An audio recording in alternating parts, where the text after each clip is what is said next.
Welcome! In front of me I have Motorola Moto E22 and I'm gonna show you how to record the screen on this phone. First we need to open the quick panel on our phone, and you can do it by swiping down from the top of the screen twice. So 1 and 2, like this. Once you open the quick panel, you can swipe left on the screen to go to the next page, and on this page you should see the icon called Screen Record. You can tap on it to start the recording, so tap on the icon. It will open this menu, and here we can customize the recording a little. We can enable or disable the option to record audio. So basically, if you want to record sounds, you can tap right here to select the type of audio you want to record, and you have a device audio, so only the sounds from your phone, like music, calls and stuff like that.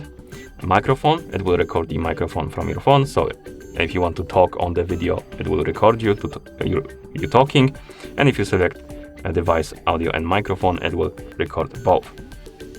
Select the audio source, and then you can enable it or disable it by tapping on the switch. And next option is show touches on screen.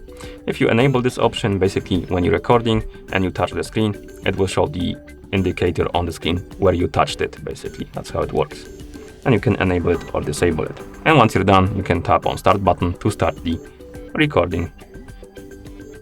Here you will see the countdown, and once the recording starts, you will see the icon right here and also the notification that the recording is happening. And now we can record the screen. As you can see, the touch indicator is working like that.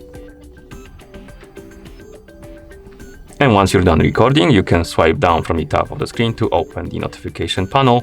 Tap on the recording screen notification to stop it, or the stop button, my bad, right here.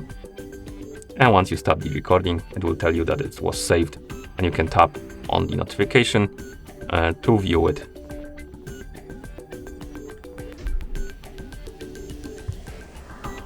And here we have our recording. Okay. And that's how you record the screen on this phone. Thank you for watching. If you found this video helpful, please consider subscribing to our channel and leaving the like on the video.